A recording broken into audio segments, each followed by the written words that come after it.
Essa série é Quem é Você? Encontrando o seu lugar no plano de Deus. Nós vimos na primeira semana da série uma história de amor em 6 capítulos. Foi a introdução geral da série. E agora semana passada nós tratamos o primeiro capítulo dessa história das histórias, a história de todas as histórias. E tratamos essa história com o estudo dos 2 primeiros capítulos do livro de Gênesis. E nós vimos que Deus criou ali um reino perfeito. Depois de ter feito todas as coisas, Ele olhou para tudo e disse que era bom. Ele viu que era bom, Ele se alegrou com o que fez.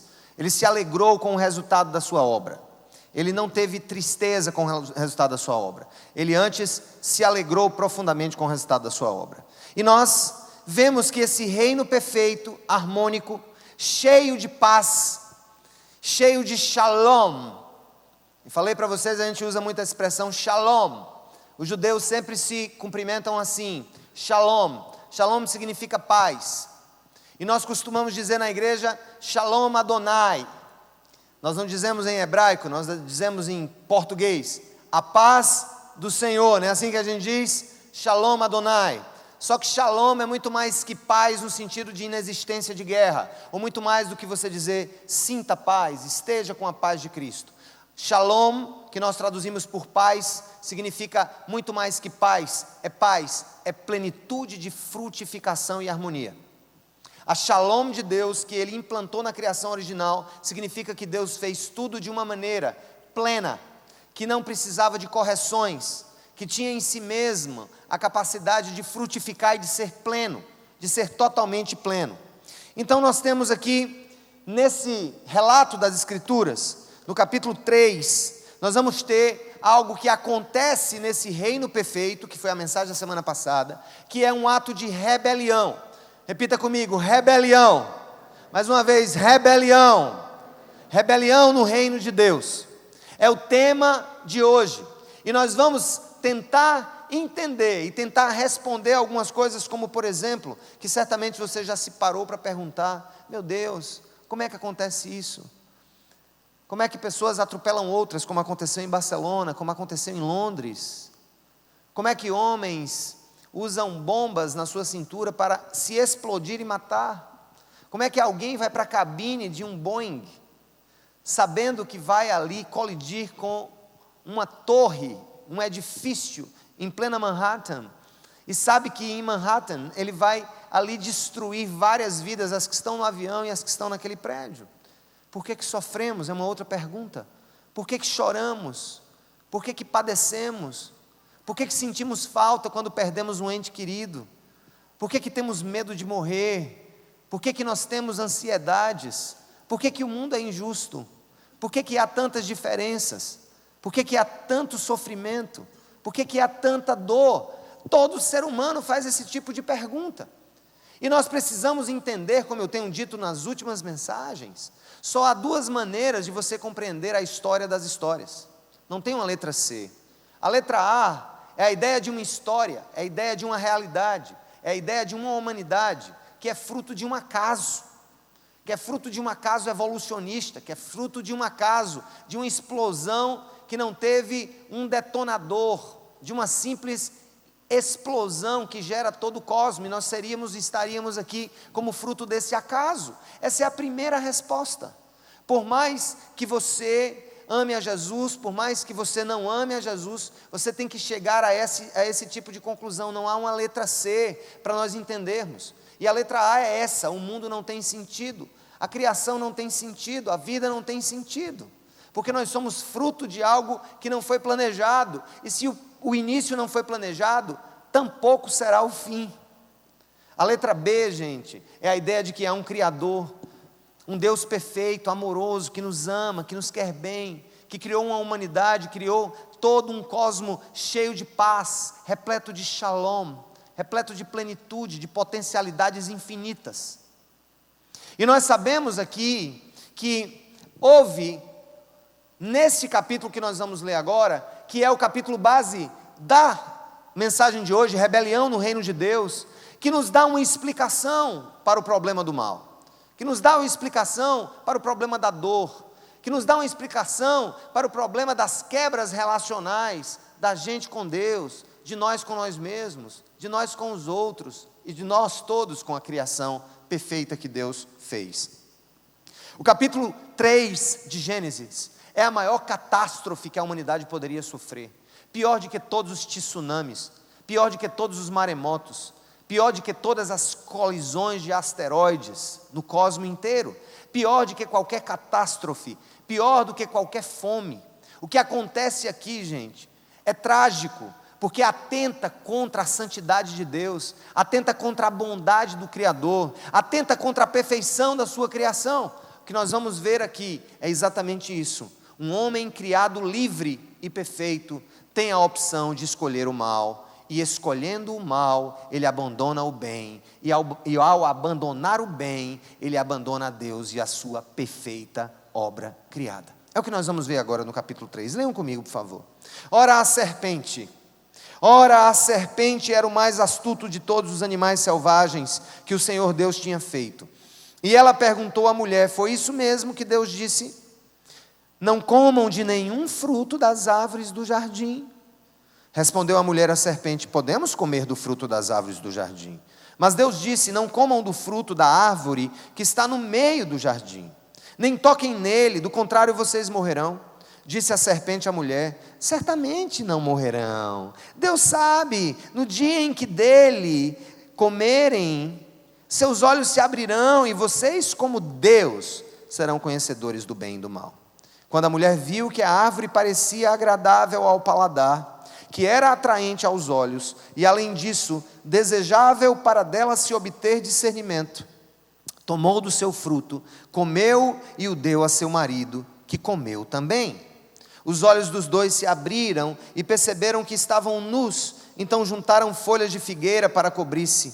Ouvindo o homem e a sua mulher os passos do Senhor Deus, que andava pelo jardim quando soprava a brisa do dia, esconderam-se da presença do Senhor Deus entre as árvores do jardim. Mas o Senhor Deus chamou o homem, perguntando: onde está você? E ele respondeu: ouvi teus passos no jardim e fiquei com medo, porque eu estava nu e por isso eu me escondi. E Deus perguntou: quem lhe disse que você estava nu? Você comeu do fruto da árvore da qual lhe proibi comer? Disse o homem: foi a mulher que me deste por companheira, que me deu do fruto da árvore e eu comi. O Senhor Deus perguntou então à mulher: que foi que você fez? Respondeu a mulher: a serpente me enganou e eu comi. Vamos parar por aqui um pouquinho? Gente, nós observamos aqui uma coisa muito importante. Eu não quero entrar em detalhes sobre simbolismos de linguagem que possam ter sido usados aqui por Moisés, ao se referir, por exemplo, a uma serpente que fala. Ainda que essa serpente não seja compreendida como essa serpente que nós entendemos hoje, ou como um outro ser que comunicou-se ali com o homem e com a mulher. O fato que nós temos que entender em Gênesis é que ele está carregado de princípios, e ele está carregado também de verdades eternas que nos dão uma explicação muito coerente para o que vivemos hoje. Eu quero apresentar coerência a vocês no livro de Gênesis. Ainda que você leia o livro e ache que não passa de um mito, acha que não passe de um conto a mais nas histórias de criação. Mas observem comigo, o que está bem claro aqui, que a serpente representa alguém, ela representa um ser. Esse ser é inteligentíssimo, poderosíssimo, não é feio, não tem rabo, não é vermelho, não tem chifre, não tem uma ponta no seu rabo. Quem inventou tudo isso foi Dante Alighieri. Satanás é um ser criado, um ser belo, um ser de luz, um ser completamente feito para a glória de Deus, mas ao mesmo tempo um ser dotado de liberdade.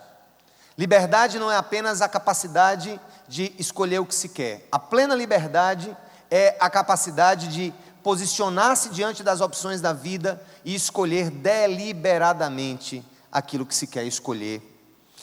Nós temos aqui um ser que representa não o desejo maligno no coração de Deus em algum momento, nem tampouco um ser que briga com Deus em pé de igualdade, como o yin e yang dos orientais.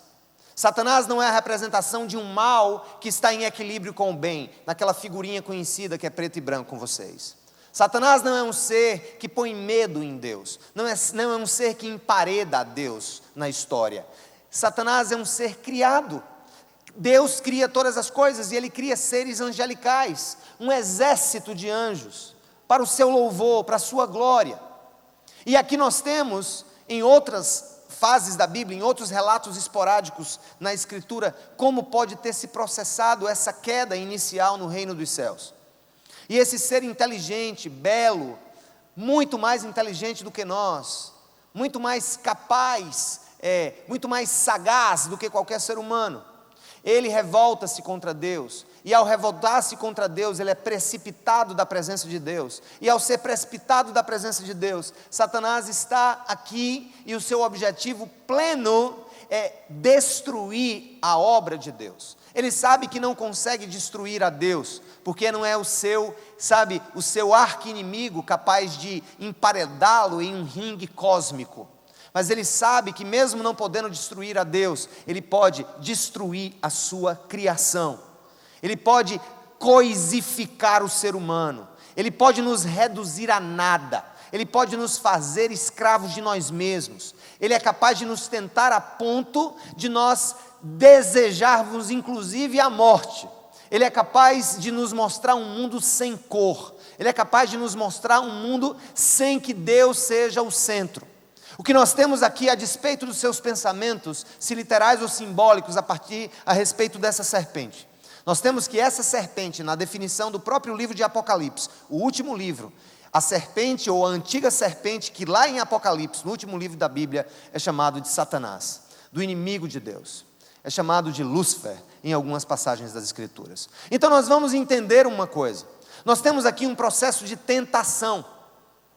E muitas pessoas perguntam, mas como um Deus perfeito cria uma humanidade perfeita, em uma criação perfeita, colocada em uma terra perfeita, e lhes impõe uma restrição?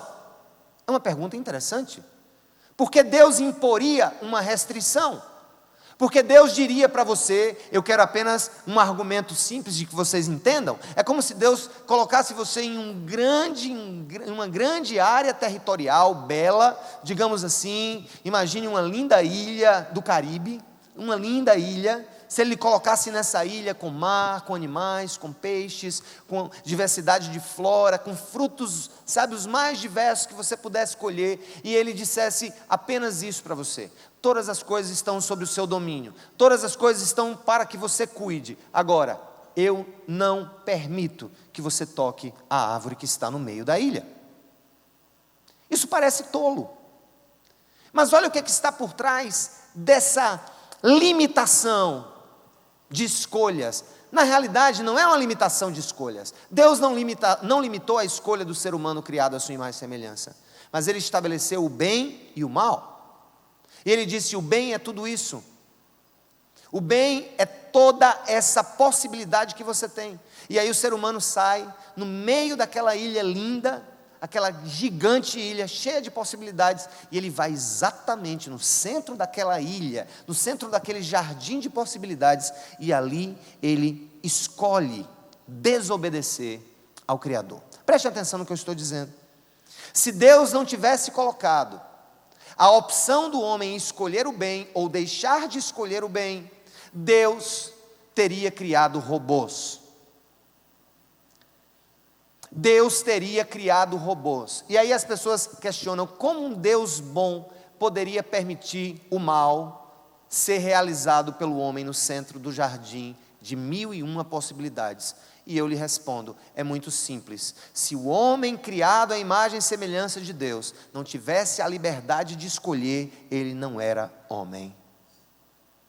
Ele era um boneco, um robô, alguém teleguiado por Deus. A nossa imagem e semelhança de Deus tem essa característica. Deu àquele homem criado em imagem e semelhança de Deus a possibilidade de não escolher o bem. Deus não é o autor do mal. O mal é a ausência do bem.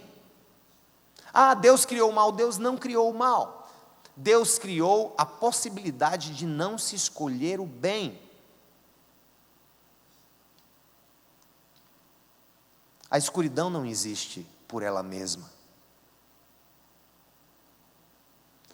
Ela só existe na ausência de luz.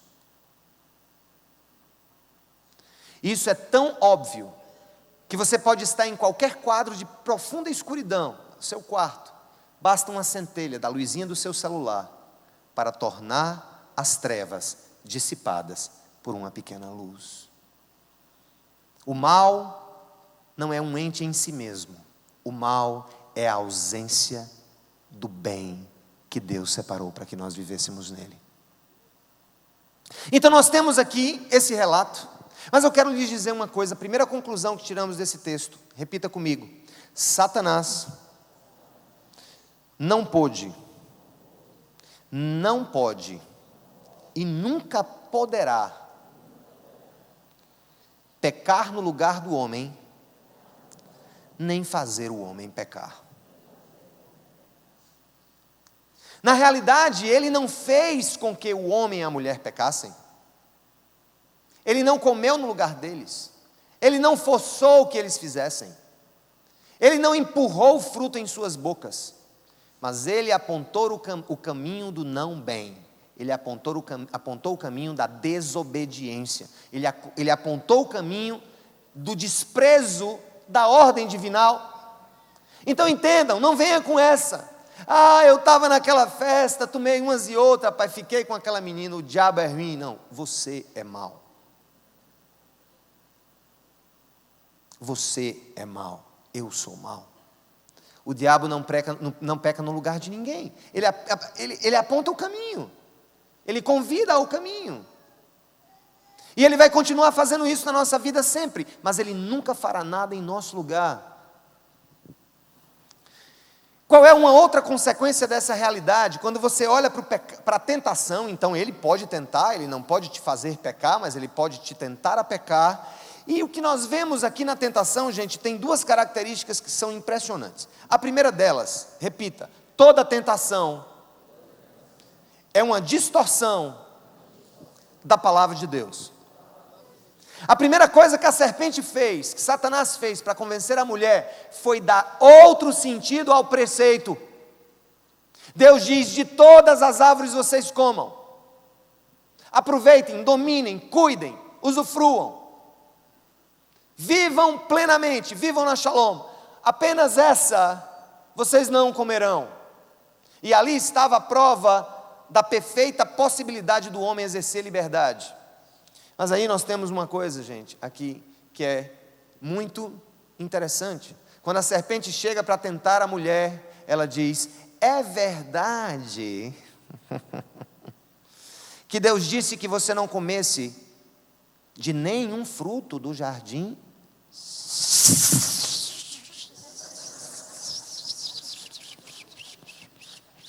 Nenhum. E ela disse: não, Deus disse que nós poderíamos comer todos os frutos, exceto este fruto. Aí vem a discussão: que fruto é esse? Vocês olham para essa mulher, que representa, se você está acompanhando, se você é observador, a cada semana nós mudamos o ícone. Semana passada era um castelo perfeito, belo. Aqui nós temos um castelo em ruínas, cercado por matos e árvores secas. E nós temos a mulher aqui, com a sua cabeça cercada de uma coroa de espinhos, só que essa coroa de espinhos está entremeada com esse fruto. Aí vem as especulações: que fruto é esse, né? Eu acho que é pitomba, eu acho que é laranja, eu acho que é pera. Aí o cara escolhe a fruta que ele quer. Gente, o fruto aqui é o mínimo. Sei lá que fruto é esse. Os mais hábeis, há uma corrente teológica, sabe, de pessoas muito pensantes que dizem assim: olha, peraí, a Bíblia diz que a mulher tomou o fruto e comeu. A mulher tomou do seu fruto e comeu. Então é coco. Porque é a única fruta que a gente toma água e depois come. Bobagem! Que coco! Sei lá o que é. O ponto é o seguinte: o ponto é que toda tentação é uma distorção da verdade de Deus. E mais, toda tentação, repita comigo, toda tentação é uma promessa de falsa plenitude. Ele chega e vem dizer aqui: olha, não, vocês têm que comer, Deus disse que vocês vão morrer se comerem, mas isso não é verdade, porque Ele sabe que se vocês comerem, vocês vão ter os olhos abertos, conhecerão o bem e o mal, e serão como Ele. Observe que se oferece aqui uma plenitude, que supostamente não se tinha. Olha como isso é interessante, gente. A primeira coisa que Satanás vai dizer é que se você comer o fruto, você não vai morrer. Ou seja, você vai viver eternamente.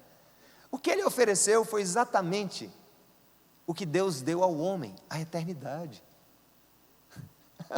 Ele oferece a vida eterna. Ele oferece a vida eterna se ele comesse o fruto. Só que o homem e a mulher já foram feitos à imagem e semelhança de Deus. Não foram feitos para a morte.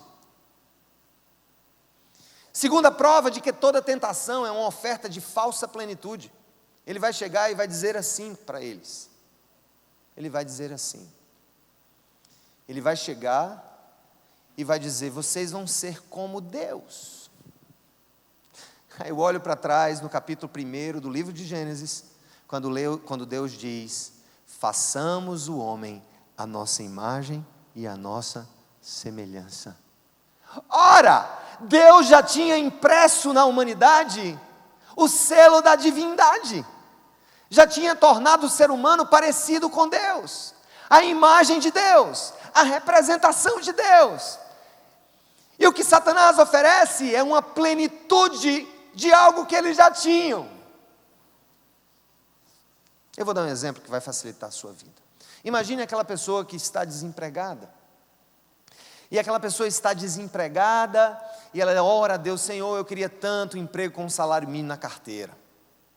Porque se eu adoecer, eu tenho auxílio-doença, eu tenho 13º, eu tenho isso, eu tenho aquilo outro. Bênção. Aí ele vai, consegue um emprego. Aí ele faz um churrasco com os amigos e pega o primeiro salário para o churrasco.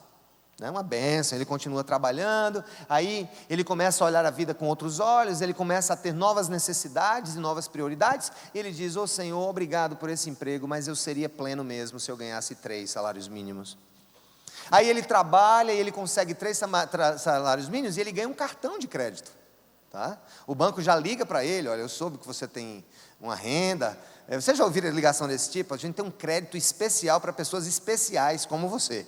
Né? Eu odeio essas ligações. Dá vontade de dizer: eu não sou especial, me esqueça. E aí a gente pega 3 salários mínimos, começa a gastar as coisas, e aí começa a achar que, sabe, tá até legal, mas olha, eu seria pleno mesmo se eu ganhasse 10 salários mínimos. Aí ele ganha 10 salários mínimos, o banco liga para ele: você foi promovido, agora você é cliente Platinum.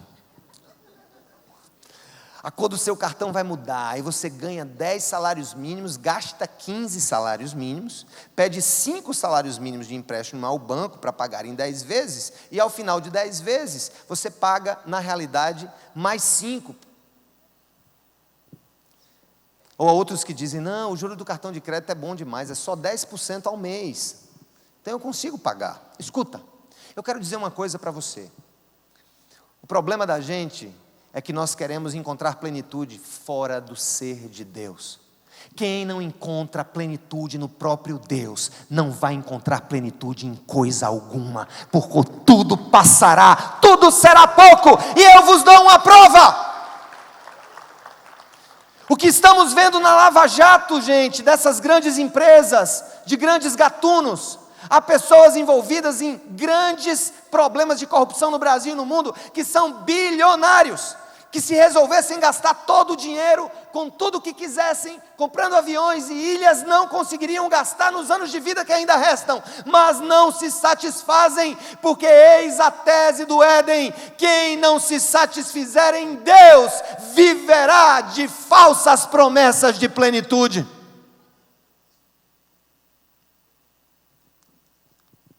Não importa como você lê o livro de Gênesis, mas leia a mensagem que está por trás das cenas que nos são passadas. O que Deus está querendo dizer para nós é que toda tentação é uma falsa promessa de plenitude. E é muitas vezes nos oferecer o que temos. É aquela pessoa que diz assim, ó, tá vendo? Essa mulher tá velha, casa com uma 10 anos mais nova, 15 anos mais nova, pega ali a maguinha, entendeu? Aquela ali é melhor, ou senão aquele velho, deixa esse barrigudo, pega aquele maguinho, ou deixa esse pobretão e pega aquele outro, porque ali está a tua plenitude, sabe? Deixa isso, deixa essa igreja, vai para outra, porque a outro estacionamento é melhor, ar-condicionado gela mais e o dízimo é 8%.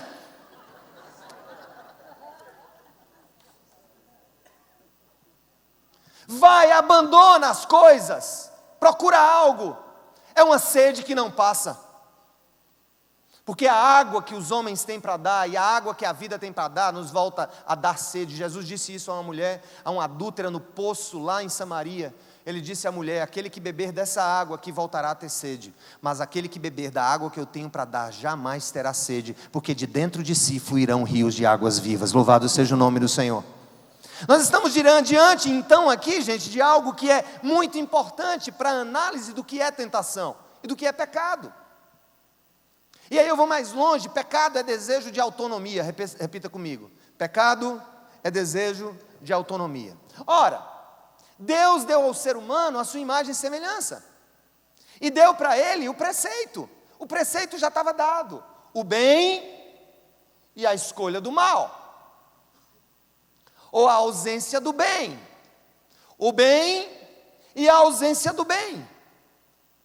Nós todos vivemos nesse dilema, o que é certo, o que é errado, o que devemos fazer, o que não devemos fazer. E eu mais uma vez digo para vocês, não tem letra C. Ou o nosso comportamento, as nossas escolhas, a verdade, o que é belo, o que é justo, o que é certo, é estabelecido por alguém de maneira heterônoma, acima de nós, ou seja, que impõe a sua lei justa, que vem junto com a sua criação perfeita, ou o ser humano cria a sua própria lei? O que é autonomia diante de Deus? Nomia vem de nomos. Nomos é uma palavra que significa lei. A autonomia de Deus é quando eu escolho para mim mesmo autonomia. Uma lei do que é certo e do que é errado para mim mesmo.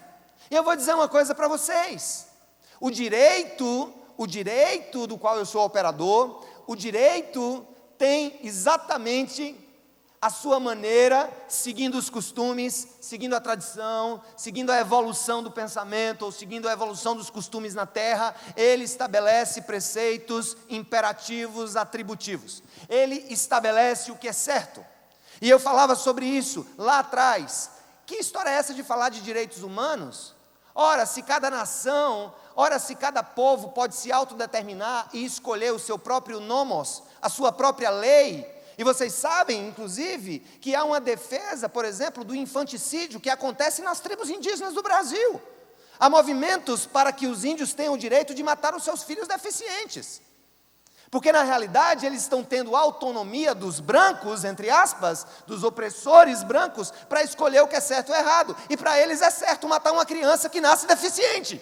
Como pensar em direitos humanos, que sejam humanos e universalmente humanos, se a lei dos homens varia de cultura para cultura, de cidade para cidade, de país para país? Não tem uma terceira letra. Ou Deus estabelece critérios do que é justo, do que é certo, ou o homem, ao buscar a sua autonomia de Deus, cria o seu nomos, cria a sua lei para si mesmo.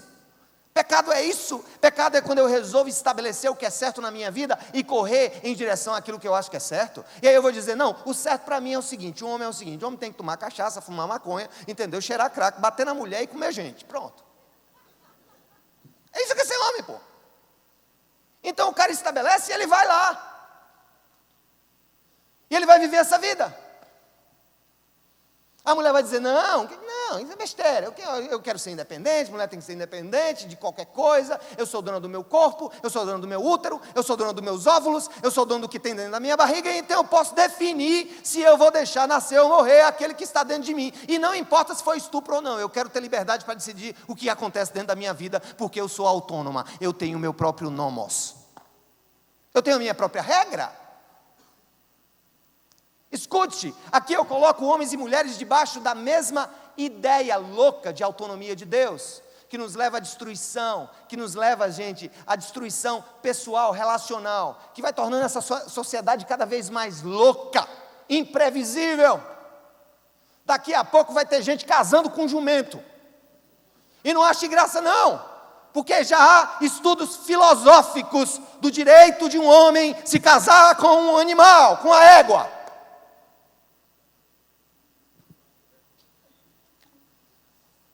Preste atenção, pecado, gente, é a busca de um nomos próprio, autonomos, autonomia. Quando o diabo disse, você saberá o que é o bem e o mal, ou seja, ele está dizendo, você escolherá o que é o bem e o mal para você mesmo. Eu creio que é um Deus perfeito que criou leis morais perfeitas.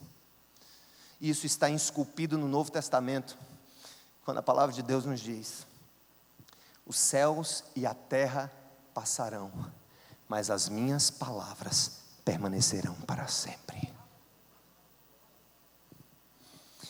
Primeira conclusão, o inimigo nos tenta, mas não peca em nosso lugar. Nós somos, então, livres, em tese. Porque a nossa natureza pecaminosa hoje não nos dá a liberdade completa. Nós somos dominados pela nossa carne. A segunda coisa é que todo pecado é busca de autonomia.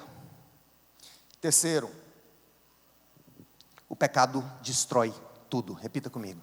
O pecado destrói tudo. Mais uma vez, o pecado destrói tudo.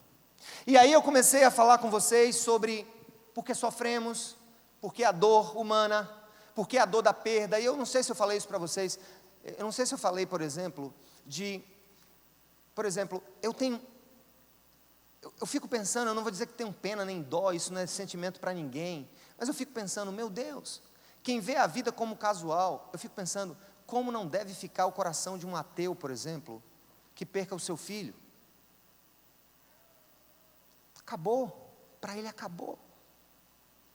Não há esperança, porque não há fim, e não há fim, porque o início foi uma casualidade. Não há Deus, não há esperança, há o hoje. Na realidade, eu acho que o ateísmo é uma desesperada tentativa de negar aquilo que no fundo se quer acreditar. Eu compartilhei uma reportagem com Richard Dawkins, o maior representante do neo-ateísmo, em inglês, e ele não é só um representante máximo do neo-ateísmo, ele é, como todo neo-ateísmo, eles são extremamente truculentos contra qualquer tipo de fé.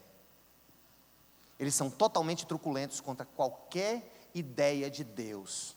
Chegam a ser, incisivos, chacoteiam, tiram sarro.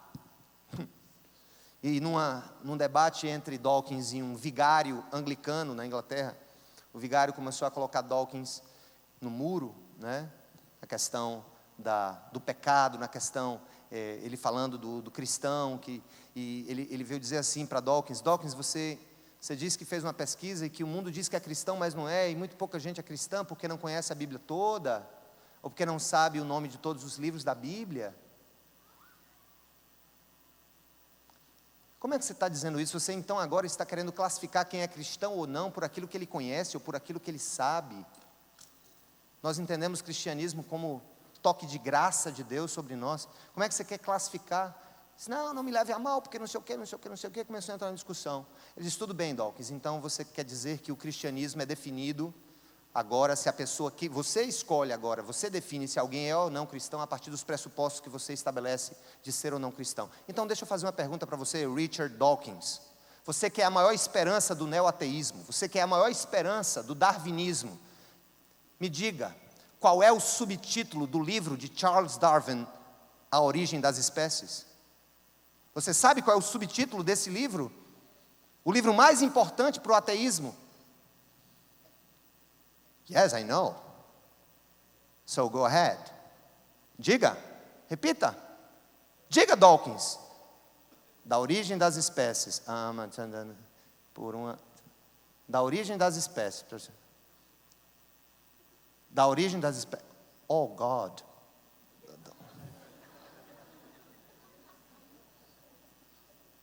Oh, Deus. Está no meu Facebook, olha, eu não estou inventando.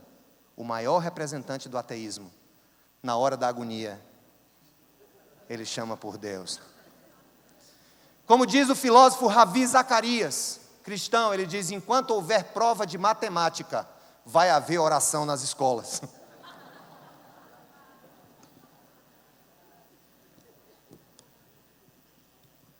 Presta atenção. Nós estamos aqui lendo, gente, a origem de todo o mal. E nós vamos ver agora que o pecado destrói tudo. Repita comigo: o pecado destrói tudo. A primeira coisa que destruiu foi a relação do homem com Deus. A Bíblia vai nos dizer aqui no texto que nós lemos, que Deus, verso 8, ouvindo o homem e sua mulher os passos do Senhor Deus que andava pelo jardim, quando soprava a brisa do dia, esconderam-se da presença do Senhor entre as aves do jardim. Olha só, gente, eu disse isso uma vez, o pessoal achou graça. Gente, tem muita gente que só pensa em ir para o céu, e Deus resolveu morar na terra. Deus tabernaculava com a sua criação. Era visto, relacional, um criador pai. A Bíblia diz que todo dia ele aparecia, ou seja, todo dia era dia de happy hour com o Senhor. E essa relação perfeita, ela se quebra na hora que o homem peca. E nessa hora, Deus diz: porque você se escondeu? Você se escondeu. Portanto, o pecado destrói a relação do homem com Deus. Mas não é só isso, e a igreja só prega isso. Você tem que salvar sua alma, Jesus veio salvar sua alma, você vai para o céu, e não sei o quê. E esquece que o pecado destrói tudo. Repita comigo: o pecado destrói tudo. Na hora que ele diz: por que você se escondeu? Ele disse: eu estava nu e tive medo. Já falei sobre isso há 3 semanas. Medo, essa é a primeira vez que a palavra medo aparece na Bíblia. Não precisa ser psicólogo, não precisa ser psicanalista, não precisa, ser expert para entender que depois do pecado, pelo menos ao que se relata nas Escrituras, o homem se corrompe na sua própria psique e ele é tomado por enfermidades da sua alma. Nós somos todos doentes. Nós somos todos doentes. Nós todos somos doentes em um nível ou outro. Nós temos medo, às vezes medo de altura, às vezes medo de dormir, às vezes medo da morte, às vezes medo do futuro. O medo do futuro nos produz ansiedades. As ansiedades, quando levadas ao extremo, podem nos levar a profundas depressões. Nós somos doentes porque o pecado destruiu tudo. Destruiu a relação teológica, destruiu a relação psicológica do homem com si mesmo, mas não ficou aí. Destruiu a relação social, a relação entre as pessoas. Nós vemos aqui o primeiro caso, gente, de substituição de culpa. Deus chega para o homem e pergunta: por que você pecou? Por que você comeu da árvore? Eu não sei se você já parou para ler Gênesis e fazer uma análise. Ora, se foi Eva que começou a brincadeira, por que Deus chega para Adão e cobra de Adão a responsabilidade? Aqui está uma coisa que as pessoas querem negar e esquecem. Deus deu ao homem a tarefa de cuidar da sua casa, de cuidar da sua mulher, de proteger os seus filhos, de proteger a sua mulher das intempéries da vida, de ser um tapete para ela pisar em cima, de ser alguém que vai cuidar que ela não venha a tomar decisões precipitadas, mas alguém que cuida da casa não como um dominador, um carrasco, um cavalo ou um porco, mas como um homem de Deus, que a quem foi dada a tarefa de cuidar da sua casa e da sua família. Homens, a omissão de Adão naquele momento, onde ele estava, Deus perguntou: onde estás? Essa pergunta não é à toa, é como se dissesse: onde estavas quando a tua mulher foi abordada? Por que não estavas com ela? Por que não cuidaste dela? Isso não é machismo. Um homem que cuida da sua casa e dos seus filhos, um homem que lidera com amor a sua família, isso não é machismo. Como pode haver machismo em um projeto divino perfeito, onde o homem é chamado a morrer e se entregar pela sua mulher? Isso não é machismo.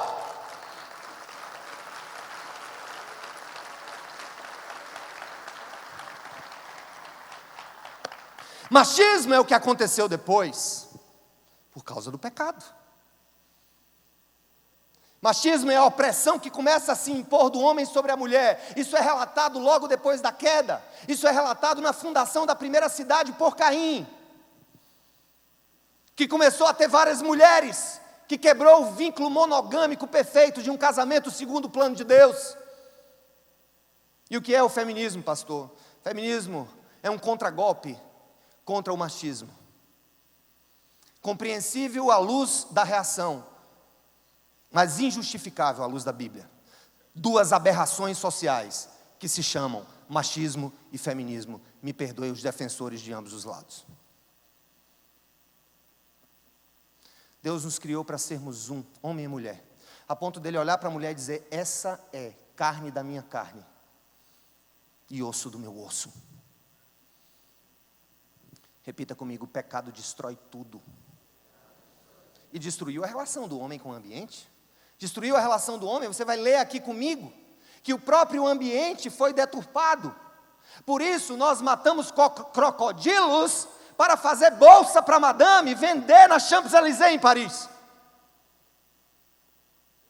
Por isso nós não ligamos que a natureza seja exterminada. Por isso que a igreja está silenciosa. E como disse semana passada, é por isso que o Greenpeace está mostrando as nádegas, para defender aquilo que a igreja devia, como nova criação de Deus, como sociedade do Deus vivo, resgatada por Cristo Jesus na cruz, deveria também estar militando a favor. Mas a gente só quer céu, a gente só quer livrar a alma do purgatório, ou livrar a alma da condenação eterna. A gente esquece que Jesus não veio na cruz salvar fantasmas. Jesus veio para a cruz para redimir toda a criação e curá-la de todas as mortes. A morte teológica, a morte psicológica, a morte sociológica e a morte ecológica.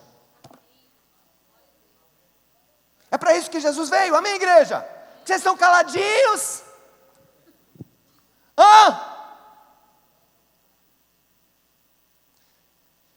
Essa série tem que mudar a nossa maneira de pensar o nosso cristianismo. Cristianismo não é uma fezinha privada. Cristianismo é todo um complexo sistema filosófico de vida, de ética e de esperança. Agora eu não vou deixar vocês saírem aqui tremendo de medo. Afinal, eu quero me encontrar com vocês lá fora ainda hoje. Mas o que me encanta é o amor de Deus. Nos dias da criação, quando se fala de Deus criou os céus e a terra, a palavra hebraica é Elohim. Elohim criou os céus e a terra. Elohim é um nome dado a Deus enquanto Criador. Mas é interessante que à medida que vai passando o relato do primeiro, segundo e terceiro capítulo, nós vamos ver aqui, por exemplo, no verso 8, no verso 13, leia aqui o verso 13, por exemplo. O Senhor Deus, está vendo aí o Senhor Deus? São dois nomes, Senhor e Deus. Você vai ver no 14, então, o Senhor Deus. Aqui entra o nome do Deus dos hebreus, que não é apenas o Elohim, mas é o Yahvé, Jeová. O sentido da palavra Jeová, Yahvé, Yahvé, Elohim, o Senhor Deus, tem um sentido muito amplo. O Deus que criou as coisas todas, o mundo, tudo que nele há, Ele também é aquele que vai redimir a sua criação. Yahvé significa o Deus que guia o povo. O Deus que redimiu Israel do Egito, lá na frente na história bíblica. Agora escuta, ele faz uma promessa. Olha o que ele diz aqui no verso 15, isso aqui imagina, gente, o que é que a gente costuma fazer no momento de rompimento? Imagina, o que é que você é capaz de fazer? Você pode até no outro dia, você pode até depois. Imagina, como é que você agiria em uma situação em que você construiu algo lindo, perfeito, deu liberdade ao homem, deu uma pequena restrição para que ele pudesse exercer liberdade, e ele escolhe o mal ao invés do bem, e ele gera uma catástrofe, uma rebelião no reino de Deus, que afeta todas as relações entre homens, entre o homem e a criatura, o homem e a criação, entre o homem e ele mesmo, entre o homem e Deus. Gente, Deus olharia para esse, eu não sei, eu vou dizer uma heresia, se eu fosse Deus, eu chutava o pau da barraca. Eu digo, homem, eu quero saber desse povo. Quantas vezes a gente desiste das pessoas, quando a gente vê o mal que elas fazem para nós? Quantas vezes a gente desiste de amar, de respeitar de novo, de tratar bem, porque a gente não é tratado do jeito que espera? Quantas vezes nós trocamos dente por dente, olho por olho? No meio do caos, tendo todo o direito de abandonar a criação e desistir dela, Deus faz uma promessa no meio do caos, no meio da rebelião. Em Gênesis capítulo 3, verso 15, ele diz: porém inimizade entre você e a mulher, entre a sua descendência e o descendente dela. Este lhe ferirá a cabeça e você lhe ferirá o calcanhar. Isso aqui, visto fora do todo o relato bíblico, pode parecer algo, peraí, o descendente da mulher vai ferir a cabeça da descendência da serpente, ou seja, eu vou pôr inimizade entre você e a mulher, ou seja, a mulher representando a humanidade, eu vou colocar entre você, sabe, a humanidade, uma contínua rixa, vocês vão viver em contínua guerra, mas eu também darei um descendente à mulher, e o descendente da mulher vai pisar a cabeça da serpente, e a cabeça de toda a descendência da serpente, que ainda que seja visto de maneira simbólica, representa pisar sobre todo o império do mal. Sabe de quem o Pai, o Deus, Yahvé Elohim, está falando no primeiro livro da Bíblia, no meio do caos? Ele está antecipando a promessa da vinda de Cristo. Ele está falando sobre o filho de uma mulher, ele está falando sobre o filho de Maria, que haveria de pisar todo o mal. Ele estava falando de algo que aconteceria no futuro. Ele estava falando de alguém, o único capaz de destruir a porcaria que a humanidade fez com a criação,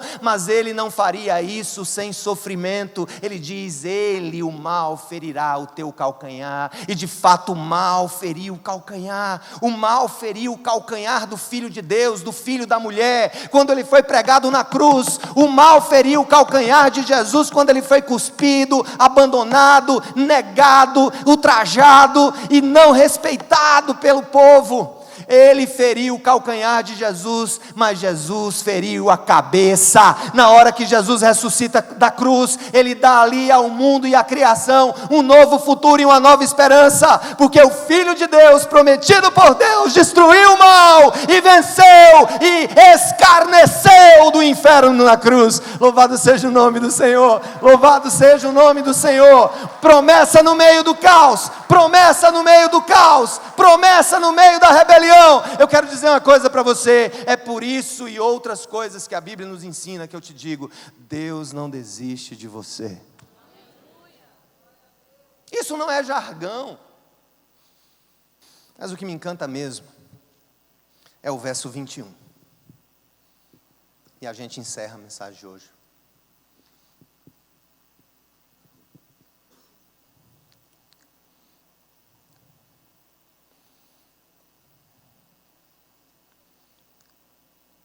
No meio do caos, a Bíblia diz que, no meio da rebelião, no reino,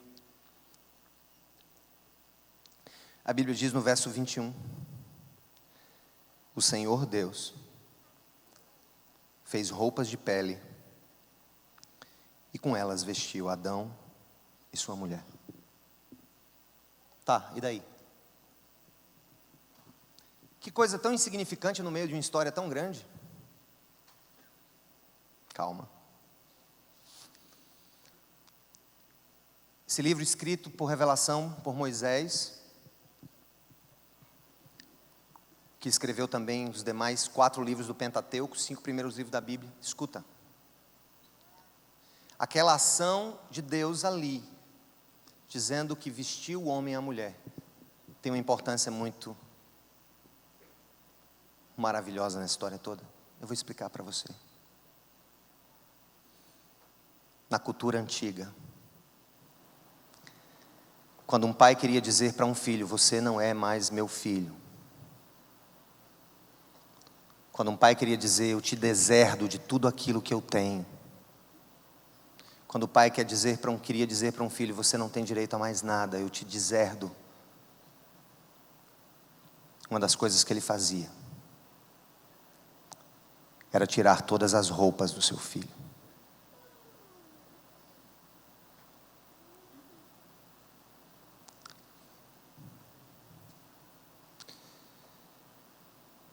Quando o Senhor vestiu os primeiros,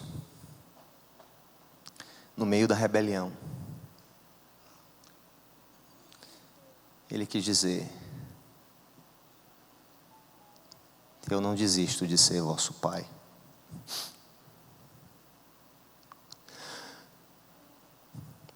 Eu não desisto dos planos que eu tenho em sua vida. A Bíblia nos mostra um ato de amor.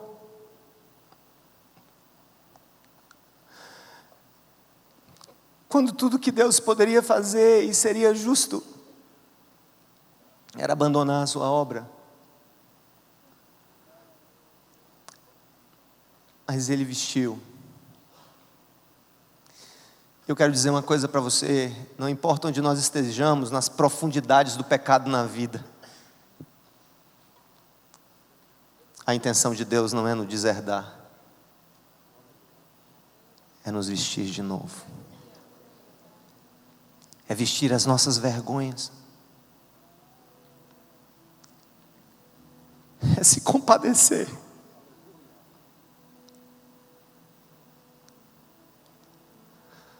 E a gente parece tão pouco com Ele.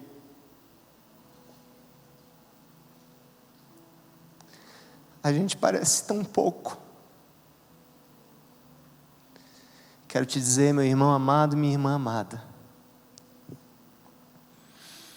Ele é aquele que te veste.